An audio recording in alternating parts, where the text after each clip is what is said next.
और वहीं इसी बीच बड़ी खबर, मेरठ लाठीचार्ज मामले में एनएचआरसी सख्त हो चुका है। यूपी के डीजीपी गृह सचिव से रिपोर्ट मांगी गई है। दोनों अधिकारियों से 15 दिनों में जवाब भी मांगा। तो एसएसपी अविनाश पांडे ने प्रदर्शनकारियों को थप्पड़ भी मारे थे, ऐसी जानकारी। तो मेरठ में शांतिपूर्ण प्रदर्शन के दौरान पुलिस की कथित लाठीचार्ज की घटना अब राष्ट्रीय मानव अधिकार आयोग यानी कि एनएचआरसी तक पहुंच गई है। आयोग ने मामले की गंभीरता को देखते हुए उत्तर प्रदेश के पुलिस महानिदेशक यानी कि डीजीपी और प्रमुख सचिव गृह को नोटिस जारी कर विस्तृत रिपोर्ट तलब की है। राष्ट्रीय मानव अधिकार आयोग की पीठ, जिसकी अध्यक्षता सदस्य प्रियंक कानूनगो कर रही है, उन्होंने डॉक्टर भीमराव अंबेडकर जन कल्याण समिति की ओर से दी गई शिकायत पर संज्ञान लिया। शिकायत में आरोप लगाया गया है कि मेरठ में एक शांतिपूर्ण जन प्रदर्शन के दौरान पुलिस ने बिना किसी उकसावे के प्रदर्शनकारियों पर लाठीचार्ज किया है। शिकायत के मुताबिक ये प्रदर्शन एक हत्या के मामले में न्याय की मांग को लेकर आयोजित किया गया था। आरोप है कि पुलिस कार्रवाई में कई प्रदर्शनकारियों को गंभीर चोटें आई। आयोग ने उत्तर प्रदेश के डीजीपी और प्रमुख सचिव गृह से घटना की विस्तृत रिपोर्ट मांगी है। इसमें पूछा गया कि प्रदर्शनकारियों को कितनी और कैसी चोटें आई, तो पुलिस कार्रवाई का आधार क्या था और घायलों को क्या चिकित्सा सहायता उपलब्ध कराई गई। तो देखिए, मेरठ लाठीचार्ज मामले में एनएचआरसी सख्त, और इसी बीच ये तस्वीरें भी सामने आती हुई देखिए किस तरीके से पुलिस की तरफ से वहां पर थप्पड़ मारे गए हैं प्रदर्शनकारियों को, और इसी को लेकर अब एनएचआरसी सख्त होता हुआ। तो मेरठ लाठीचार्ज मामले में एनएचआरसी की तरफ से सख्त कार्रवाई के निर्देश हैं। यूपी के डीजीपी और गृह सचिव से रिपोर्ट मांगी गई है, विस्तृत रिपोर्ट। ये तस्वीरें इस बात की गवाही देती हुई तो दोनों अधिकारियों से भी 15 दिनों में जवाब तलब किया गया है। इस खबर पर ज्यादा जानकारी के लिए सलमान कैदर मेरठ से लाइव जुड़ चुके हैं, सीधा उनका रुख करते हैं। सलमान, ये पूरा मामला क्या है, किस बात को लेकर प्रदर्शन हो रहा था और फिर अचानक से वहां के एसएसपी मारने कैसे लग गए, इस पूरी खबर पर विस्तार से बताइए।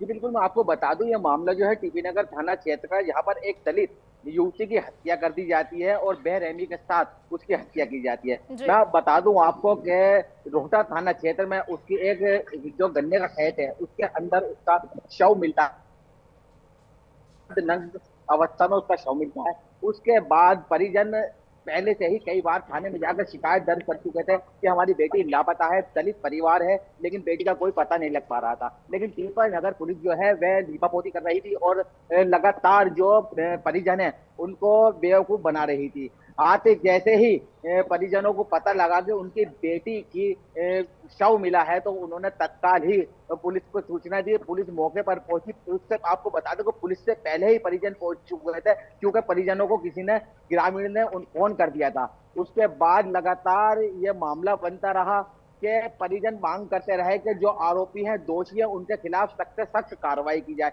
लेकिन मेरठ पुलिस ने जो कथित उसका अपहरण करता था उसको गिरफ्तार कर लिया। गिरफ्तार करने के बाद सलाखों के पीछे ही भेज दिया। लेकिन इस पर राजनीति गरमाती रही।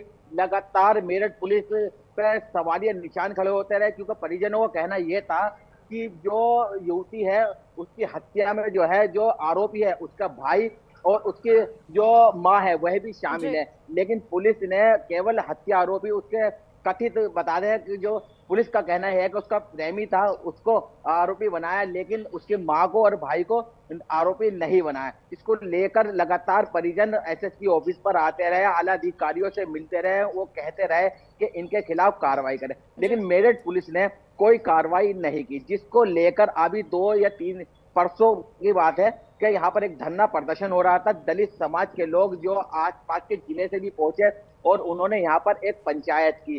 पंचायत जब शुरू हुई तो यहाँ पर शांतिपूर्वक तरीके से धरना प्रदर्शन कर रहे थे दलित समाज के लोग। लेकिन एसएसपी ने सिंघम स्टाइल अपनाते हुए सड़क पर आए और उन्होंने दलित युवकों पर चाटों की बौछार कर दी और लाठी चार्ज करा दिया। वहीं जो दलित समाज के लोग थे वो सड़कों पर आ गए और ये वीडियो जो है एसएसपी द्वारा मारने का जो दलित समाज के युवक को कहा जा रहा है कि वह अधिवक्ता था और एक गाड़ी के अंदर उसको गिरफ्तार कर लिया गया था। गाड़ी के अंदर ले जा रहे थे बिठाकर। गाड़ी के अंदर एसएसपी खुद जाते हैं और बुरी तरीके से उस पर चाटों की बरसात कर देते हैं। ये वीडियो सोशल मीडिया पर वायरल हो जाता है। जिस युवक की पिटाई होती कि वे युवक पुलिस कस्टडी में आत्महत्या करने का प्रयास करता है। ये सारे वीडियो सोशल मीडिया पर जमकर वायरल होते हैं। इस बिल्कुल वीडियो पर सलमान, वायरल और होने देखिए अब जब इस मामले में रिपोर्ट मांगी गई है और 15 दिनों के अंदर जो है दोनों अधिकारियों से जवाब मांगा गया है, तो देखना होगा क्या कुछ जवाब जो है उनकी तरफ से दिए जाते हैं। आप हमारे साथ आगे भी बने रहें। तो देखिए किस तरीके से ये तमाम जानकारियां सामने आती हुई, और इसी बीच मुजफ्फरनगर टोल प्लाजा पर भी भारी हंगामा। सांसद चंद्रशेखर आजाद का काफिला रोका गया। पुलिस इंस्पेक्टर और सांसद में काफी नोकझोंक हो गई। मेरठ एसएसपी के व्यवहार पर सांसद काफी भड़क गए और ऐसे में एमपी के सामने टोल पर ही हाथ जोड़ता रहा इंस्पेक्टर।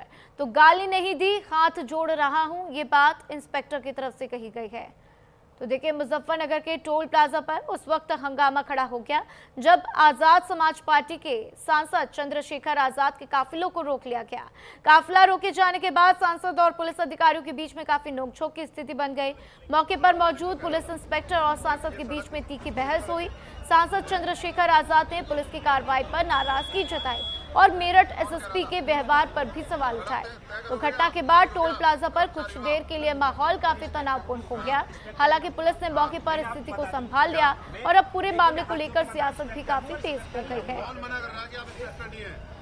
कौन तय कर रहा है गाड़ी कितनी निकलेगी? क्यों कर रहे हो? क्यों गाली क्यों दे रहे हो आप? तो ये तस्वीरें भी आप देख रहे हैं, इसमें साफ तौर पर दिखाई दे रहा है कि चंद्रशेखर आजाद काफी एग्रेसिव नजर आ रहे हैं। सड़क किसकी है? सड़क है?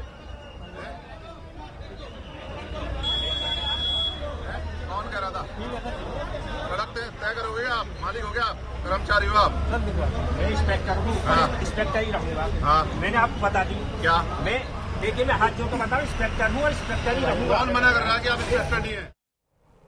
सलमान इस खबर पर हमारे साथ जुड़े हुए हैं ज्यादा जानकारी के लिए। सलमान, जिस तरीके से ये पूरा वाकया हुआ है, हम सुन रहे थे कि किस तरह से नोकझोंक हुई है, तो आखिर सांसद की गाड़ी को रोका क्यों गया, और गाड़ी अगर रोकी गई तो सांसद को दिक्कत किस बात से हो गई कि वो इस तरीके से आपस में कहासुनी पर उतर आए?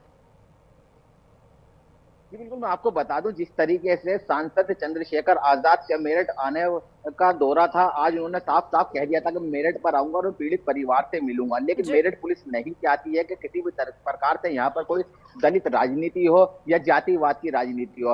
उनका कहना है कि मेरठ में वह नहीं आने देंगे, क्योंकि उनका मेरठ पुलिस का कहना है कि अगर सांसद चंद्रशेखर आजाद मेरठ पहुंचते हैं तो यहाँ पर राजनीति गरमाएगी और कोई ना कोई उत्तेजित होकर कोई बड़ा प्रदर्शन। तो कुल मिलाकर ये है कि उनको रोका जा रहा था और वो नहीं चाहते थे कि उनको रोका जाए, उसी के बाद नोकझोंक हुई है।